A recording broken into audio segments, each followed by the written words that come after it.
Welcome back. You're still watching the Gavel. Our next report looks at some of the legislations that were considered this week.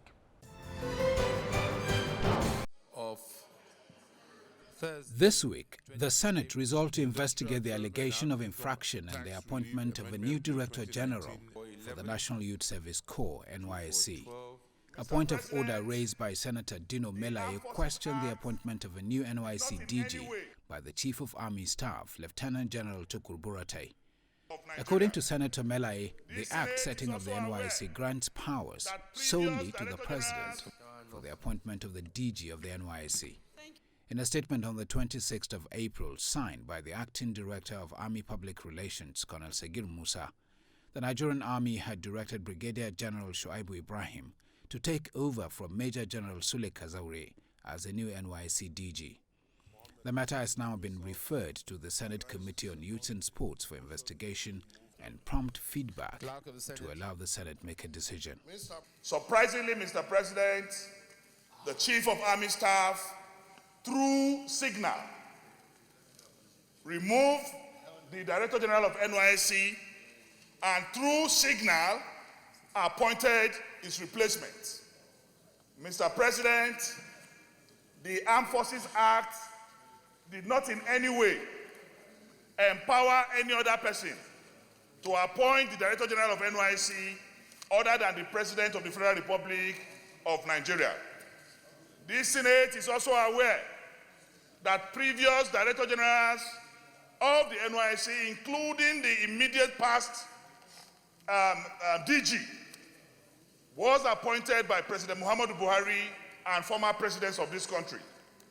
Nigeria is not a banana republic, and we should not allow a constitutional country that is governed by laws and legislation to be taken for granted.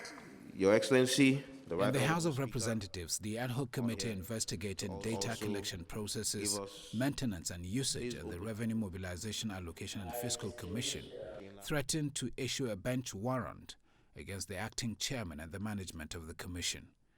The committee chairman stated this after the commission's chairman failed to show up for the committee's public hearing.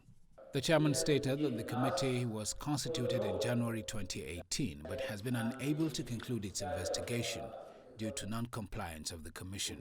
He further accused the commission of writing to other parties involved in the investigation not to respond to the committee. The House of Representatives is going to proceed with the institution of sanctions, the issuance of a bench warrant, and the commencement of criminal proceedings against the acting chairman and the management of the Revenue Mobilization, Allocation and Fiscal Commission. This is a commission, if all the states here present will also admit, that has erred fundamentally and condemnably in writing to another tier of government, unbelievably asking them not to respond to the demands of a constitutionally mandated committee of the National Assembly. During the week, the House also considered the conference report on the Proceeds of Crime Bill 2019, which is to make comprehensive provision for the confiscation, forfeiture and management of properties derived from unlawful activities.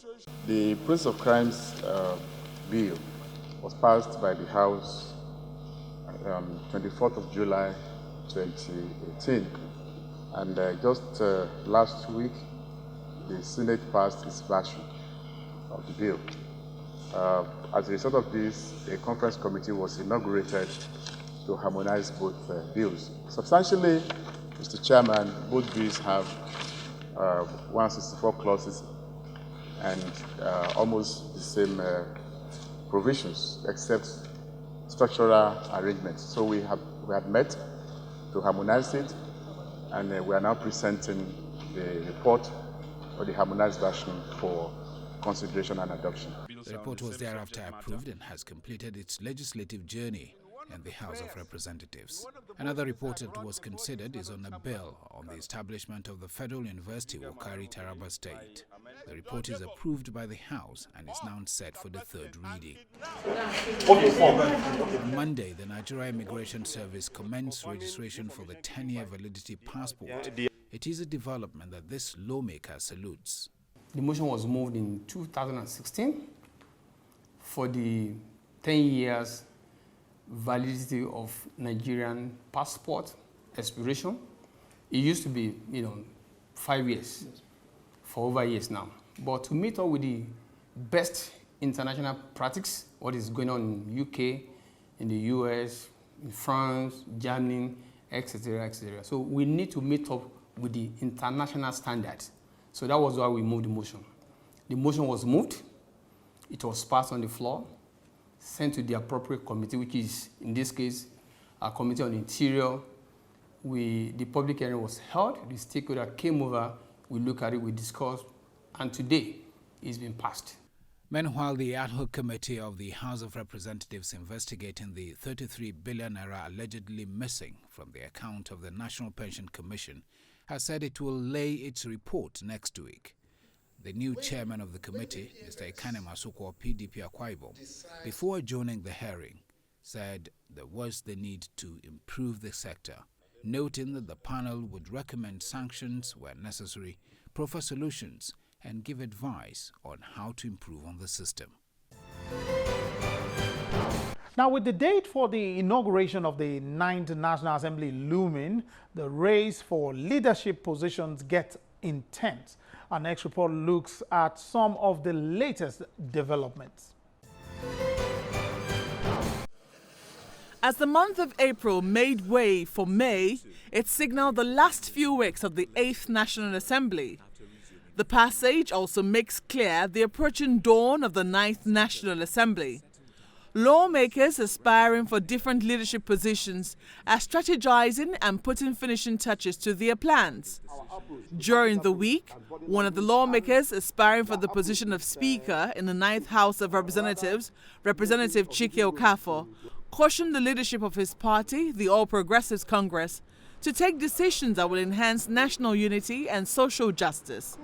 The lawmaker has appealed to the party to reconsider its stance on the zoning of the leadership positions of the 9th House of Representatives, saying the southeastern zone has not been given a fair deal. Our approach, the party's approach and body language and approach is it's rather making or giving room to the opposition to want to capitalize on it and do to us what they did in the Red Chamber in the 8th Assembly. So that's also our fear. That's what some of us who love the party and who are called loyalists of the party we don't want. While acknowledging the credentials of Representative Femi Gbajabiamila was the party's choice, he stressed the need for the party to prioritize national unity, national interest, social justice and equity. The party should not sacrifice social justice. The party should not sacrifice the chance to have an all-inclusive national government, the chance to give. The crisis in this country is so much that the party should even, at this point in time, sacrifice to use your word, seeming competence and merit to be able to accommodate these other factors that I've mentioned. That's where we are now in this country. The party should be able to sacrifice merit and competence to be able to accommodate social justice, fairness, to be able to accommodate, to embrace unity. And then, and I want to repeat, when you also find the competence and merit in other people who are also aspiring, we're not saying sacrifice merit and competence and go and pick a new fight or go and pick a non-ranking member. No, that's what we're saying. And I will not stand here because of my aspiration, and I will not allude to the fact that the party's choice is also ably qualified. But you and I are saying, and I'm saying, and the whole country is saying, there are other things that should be considered. Later in the week, some newly elected members of the House of Representatives from different political parties endorsed the candidacy of Representative Femi Gbajabiamila to lead the 9th House of Representatives as Speaker. Following a meeting in Abuja, the members who spoke with journalists said their choice was taken after careful consideration of the antecedents and credentials of those aspiring to lead the House. The man who will not be We will not mortgage the independence of the legislature. We will build a good relationship between the executive and the legislature, between the legislature and the judiciary. A man who will care about the welfare of Nigerians, a man who will put the interests of Nigeria above his personal interests, and a man who will put the interests of Nigeria above the interests of the party. And we have resolved today to have come from our different states, from our different constituencies, to say that we have found, as newly elected members, having looked through the credentials and the CV, we have found in Right Honorable Femi Gbajabiamila as the man who has the capacity to lead the 9th National Assembly as the Speaker of House of Representatives. And we know that he's not going to let Nigerians down, and we know and believe that is not going to let us down, and we know and believe that is not going to let God down.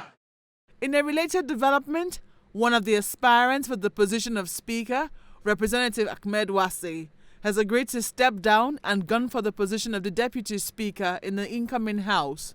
The lawmaker has also agreed to join forces with Representative Femi Gbajabiamila, who is running for the position of Speaker. According to a post on the Twitter page of the Director General of the Femi Gbajabiamila Campaign Office, after days of extensive consultations and negotiations, the two leading candidates finally agreed to run together as Speaker and Deputy under one team. Well, if you're still undecided and are still thinking about the positions put forward, let's hear from you. I'm sure you will join me in hoping the efforts of the lawmakers yield some results and help transform the security situation in the country.